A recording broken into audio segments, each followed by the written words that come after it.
mujjukira saga ya Bindeba era ana bangisa nyo kupapa ali bangisa nguzongenda Kusasira ngajipangisa kwa neti bala kolateka mwana Binde asabule mozi ate kyekikuyombya mbadde mvala bano bawa ku lusumu yakoze mulaba ku TikTok bagamba yawasiza omukazi ow'okubiri balimba mwene TikTok eyogera nnyo balimba kubanga omanye kooti yennyini gye yawasiza mu ku lusumu yetafuna birala eya popo naye alimba biri ebya voloveti ebikwata enfuufu babitungira ali mu kiyembe munange omusajja ayambala voloveti kooti simusobola abiringa omusajja ayambala ebitengi bakyaliyo gye bali bakazi babe babibatungisiza nga lwafaaki omukazi n'ayambala ekifaanagana baba bakatuliki anti abantu baba bangi ku kyaki mulabira ku kitengi uli taatamuza abo baana be baba tebasobola kubula abaleko bitengi ekitengi kyagamulimuli ebitengi bya apple oba green yonna kala nga tebabula bonna omukazi asibye okyoku mutwe n'abaana bonna ne taata kati yenna abula mbakatuliki jjukira baba bangi kasala bekitengi tata miru nga muyita kati n'abyana bwabulabanga mubukabuka wuli Shaloni manager wafa bannange owulidde omwana wagambye dayasi mbu Bindeba yalyanga gundi Katharine Kusasira n'abaana basala ebigambo Kusasira left to right nene bagambe ko basukka Kusasira asobola okwagala kakana tasobola bannange ne Bindeba namulaba grade yes abakazi banene tulaba kale ipindise gana ganene agayina gabuti agayinga buti y'emmotoka kana kanyiridde kani karepi si mubi face yes nungi nyindo na yanyirira sente ayina mu sente yanyiridde naye ze siraba Bindeba kwagala bannange bagala kono na lafu y'abantu manya bana Uganda tebagala bali mu bagambe ko leero tebagala bali mu ssanyu nerero naye abayimbi bagenda kuviirawo oyo wabagambe ko nga olaba kiri bino ebimotoka ebikiralaale z'ebivulu n'ogamba ekyo ekimotoka kyeyagala ne ka Markex gana aganene nnyo agaganene Bindeba talina wasobola tuuka Kusasira abagenda enjovu eyagala akamye abagenda mubuukira nga abuukira omuti mukazi oli munene kwona bayinza n'omuttira mu miguwa balimba bannayuganda tebagala bayagala balekera Bindeba ne munne baagala kutabula basooka nze nabala abasooka ne bava ne bagamba osimanya Bindeba yakyawadda gundi n'abalagako nga yamukyawadde bannayuganda mulumane mwe oba beekyawa ne beekyawa bikwatako namakuzi bannayuganda bayingira relationship z'abantu ebitabakwatako anti abantu bebazireeta abantu bakola mu media tukola ensobi lwaki oteeka relationship yo mataala nze ne bwetuwekyawo n'ategeerera wanti tuwekyaki kukyewandiika mu face naye nti relationship ya Kusasira naye olaba bibaayo munnange bannange anti bwetasonyiwa Bindeba bwebanga bituufu nga binonyerezaako nga bituufu nze awo sikusonyiwa lwaki agenda ku kidomola kya bidiko malo ononeze kalita 3 tomanya abaana baba ne shuga ate ebikazi ebyo ebinene biwooma bikola bitya mubinyenye bina naye mpulira kiganyo gatte nange kyagaanyi gundi dayasi omuvubuka mumanya akulo n'abaana baba ne info mbubalamu yabafunira ennyumba muwano gundi we yafuniranga sente ate ekyo kivubuka kyayogerako n'ebyagundi byabbala mukoli omuwala gwe yayagala ow'emakindi n'esikembuga gwe yayagalako byalimaliriza bituufu omuwala yamala n'ankubira ng'abimpa ne mugamba waayi tonkuba bizibu byo ng'ayagala kujjamu olubuto nze muwole sente ezijjamu olubuto nga lwaki omuwola nze mujisaamu olubuto yaani yamugamba okwagala ng'aleekaana nti kimala bagamba kimala babyogera boogera buli kimu mbuki mbubimala biki ebimala awo wamutuuse awo wenkwagala awo wamala naye bannange nti ate mbu Kusasira yawanga ono sente nengamba ng'amuwazaaki mbu Kusasira yabeerera ne sente nga zonna sikimanyi ekyo anti omukazi bwe w'omusajja sente gwe aba shuga mami omusajja alina omukazi olina buweebwa buweebwa naate abamunda abagamba mbu gunji oyo Bindeba kafumisi pawalavu kafumisi nkutidde mbu kati dayasi yabijjeewa bye wabula ndi makati nange simanyi kyakuvuma naye akakasajja Kabindeba akakatalaba bituufu obusobodde butono bulinga butuli bwa ddiba kati kyekikunyiza ovuma Bindeba lwaki aba ayagala kasi at least yandifunye omukazi omulala mutono Kapakati. Nawe kapakati ayagaliko oli magumba mere. Muwani masa mukisa amabere manene. Agasaleko amutwale. Isaac ayangamba. Mumasa mukisa bwanazale bere mbwa akasuka kasu. Amuna liko ga. Aliwa. Naba kiwale kyo kiine empisa. Ebere liko goko ofunye bulwadde bwa Evelyn Lagu. Naye nga tofunye bulwadde bw'amaanyi osigala n'ebbeere lyo n'otoba nalyo. Lwaki abakazi abamu balina amabeere amanene? Bannange. Gwe bye bintu nedda banne kya biba mu family. Ba family. Amabeere galinga gawuzu. Banna. Tugenda kulya mmere omwana oli yandikuleetedde mmere. Nze bye mmere byawani byekinaku sibirya. Mmere y'omutwalo. Sirya mmere ya mutwalo nze. Genda kulya mmere. Emmere yange lya ya frame. Mitwalo ena. Bagipimira ku minzaani y'abazo. Ku minzaani mitwalo ena na kitundu. Neneeterako n'akokunywa ak'omutwalo. Nze natudde bwe nina relationship ene n'agatta. Nanti Bindeba yalya buli. Kuba kati nase wa video n'abyogera alabika biinako kagumbala munga yabapangisiza ennyumba. Awo binene bannange. Mpulira kampedde bwaba Bindeba n'obwa Bindeba bwe ne bamuleeba. Nadda ate ku kasali ni Kusasira n'alekawo mukazi we oli amuwaana Monday to Sunday aba alimba. Badalisa no baba byogera bigambo byabataagaliza. Nga bagalako na relationship ya bana. Nange nakirabye. Naye muva ku relationship z'abantu. Okuziba relationship si kyangu. Si kyangu okudiba kungi mu Uganda jukira relationship oyino gizimbolo otandika okusaba ssente eziwera.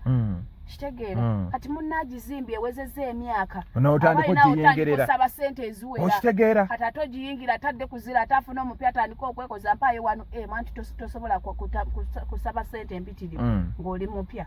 Agamba oba omukazi mu kyuma. Oba mubbi. Naye batuli babbi tubeere babbi mutuwe ssente.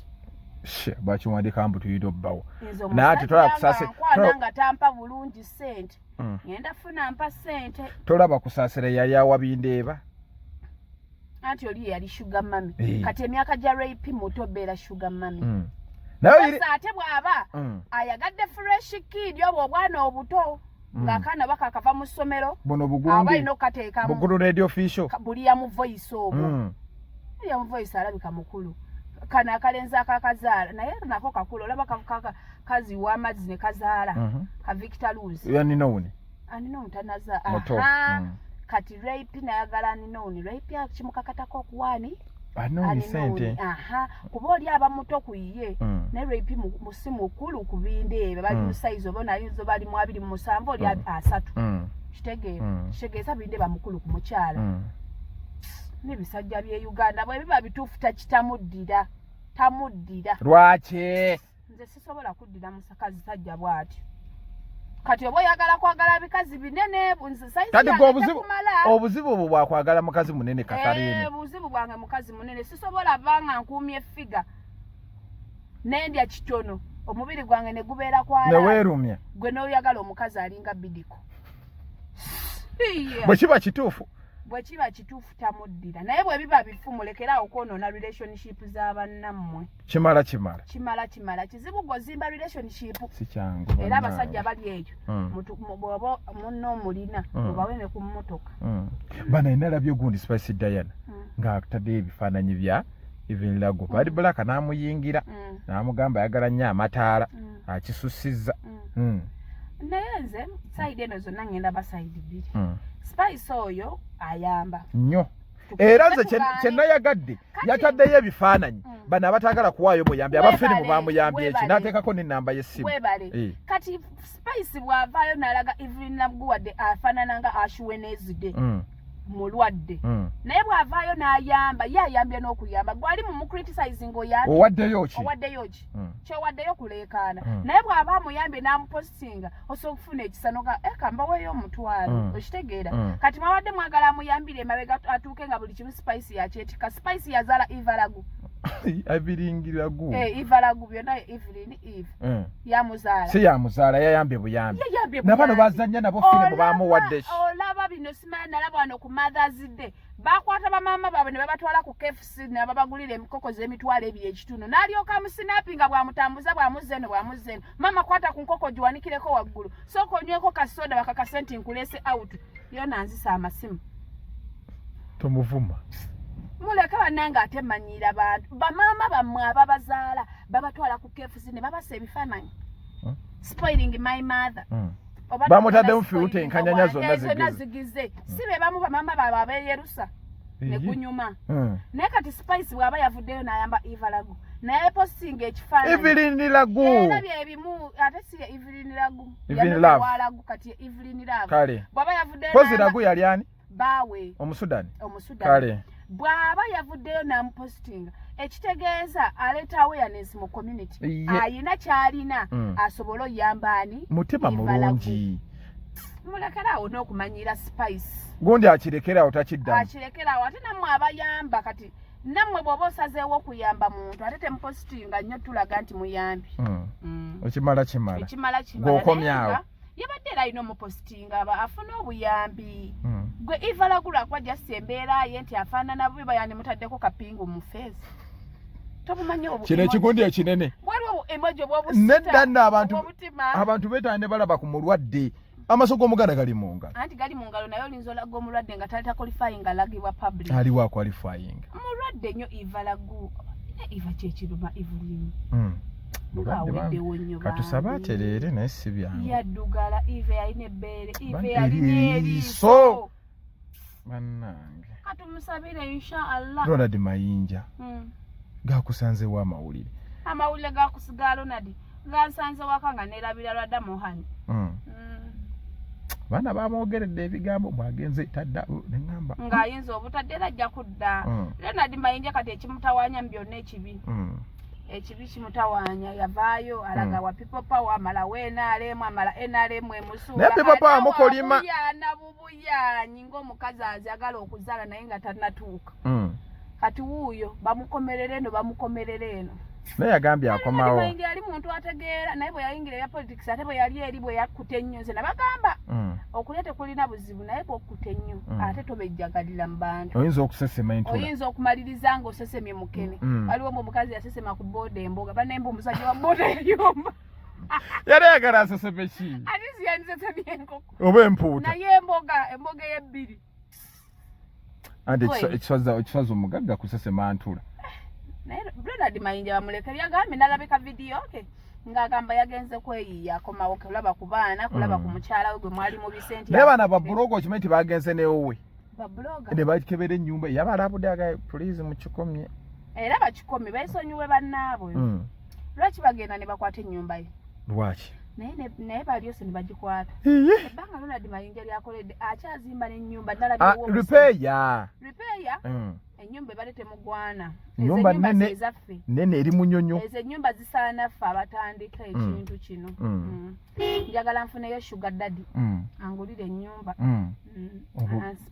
bali obadde obayitira kyali badde njagala yita oli angulize ekyokunywa naye tategeera walaba eyasse munne nga beesiize siriimu anti omukazi yasiize bunne siriimu n'amutta ani yasiize omukazi yasiize omusajja siriimu n'amutta omusajja yasse kati yasse waaki anti yamusiize siriimu yandimize empeke n'afuna n'obuugi n'agenda mu foundation ya kati nanywa koogi nanywa kukyuja ate obuugi bwaba buwooma nange nabunywa naye babubba ennaku babutunda mu supermarket ogenda kijjawa ng'ogenda kajjawa nabunywako wakajjawa nze nina abanene abalwadde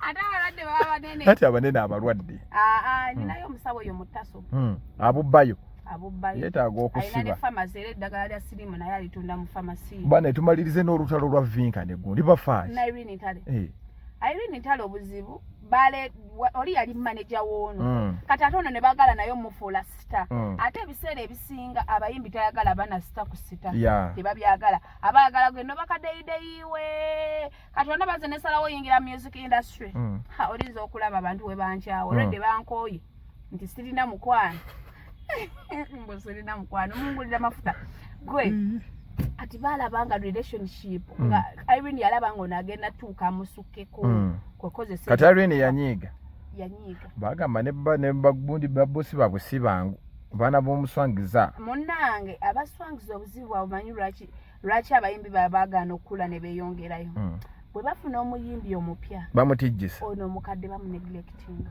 ate nga Swang Seven kati nga bw'ogiraba diwo wali owulidde Wilina gye alina akayimba akapya naye tekanyuma na kunyuma tebannakafulumya kafulumye genda ku YouTube bafa ku bayimbi bapya baleeta ono omuwala Zafalani erinnya nga bamuwali akikadde mukakasa muteekalako akakadde k'ensimbi oba Safalani anaafuuka Zafalani oba Zafalani y'amanyi naye tagenda kukwatayo agenda beera upcoming asibe enviri ze braids wa orange gwe bannyika mu mazzi n'afuna amayembe kibadde kyetaagisa ekyo talina bapush baleeta abayimbi bangi ne babalemerera okitegeera singa bakwatako omo oba babiri kati nga Swangs yedda balina Irene nga bali bagenzi bonna bavambi ne bakibakyokitegera ne baendosinga Irene oyo bandi badde ku Irene ne batuuka nga ne Irene alaba atuuse waali baleeta omulala naye baleeta Irene ate bamala ne baleeta Winnie Nwagi ate Winnie Nwagi oli Irene bamufula Vixen wa Winnie Nwagi okitegeera batuuka nga bamanyira omuyimbi aluddewo ate nze mbagamba ba Swang Seven batatereeza eyo system yaabwe n'omuyimbi ettaala lya Swang Seven Winnie Nwagi olaba Winnie Nwagi oyo bamumanyira nga balaga talina kyayiri naye yabakuba ekivulu ebakakasa olaba n'engoye za Winnie Nwagi yayambala ngoye za video baali tebali ready kuwa Winnie Nwagi show n'ekivulu byennyini si be bakitegeka kati yategeka ekivulu kya Nwagi naye ng'ebivulu by'abalala bonna Swang Seven present babadde babikolanga naye Winnie Nwagi baali tebamukkiririza ne bawa Keti naye Keti yafuna omanyi sente Winnie Nwagi zakola Swang Seven mu Swang Seven ani akuba emikolo tewali oyo vinka butini nnyo bwe buti ku 10 akubanga 2 naye Winnie Nwagi akuba emikolo bano Bazafalani tatasobola na kuyimbira ku mufu okubagiza manager tunaddamu kuba ndaba kati onyiize bunyiizi tompadde ku ssente sigenda nange njaga kuba luseka abasajja nabo tebagaba ssente maze wanfunira ebisajja ebikopo